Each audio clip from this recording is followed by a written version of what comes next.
U.S. envoy Steve Witkoff on Wednesday met with Russian President Vladimir Putin 2 days before a deadline set by Donald Trump for Russia to agree to peace in Ukraine or face new sanctions. Kremlin foreign policy advisor Yuri Ushakov told a Russian television station that the two held a, quote, useful and constructive discussion. He said Moscow had received certain, quote, signals from Trump and had sent messages in return.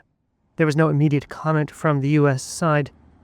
Trump, increasingly frustrated with Putin over the lack of progress towards peace, has threatened to impose heavy tariffs on countries that buy Russian exports.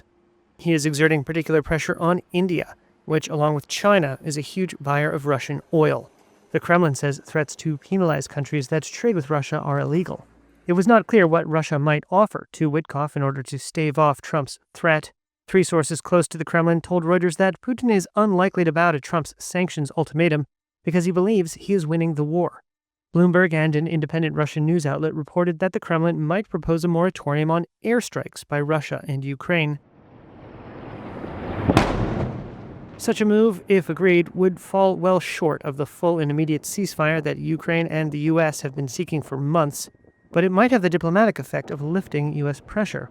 Putin really, I think, has decided he wants a long war. Timothy Ash is an associate fellow at Chatham House. But they think by throwing a little bone to Trump, Witkoff's there, letting Witkoff come back with something, it'll buy them a bit more time to continue to wage war, because they think the longer they leave it, the longer they continue the fight, ultimately Ukraine will buckle, the Western alliance will weaken, appetite to continue to support Ukraine will kind of moderate, and in the end Putin will get everything he wants, which is the whole of Ukraine. That is the reality.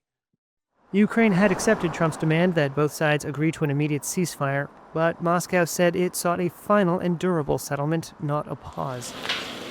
As a candidate, Trump repeatedly promised to end the 3.5-year war in his first 24 hours in office.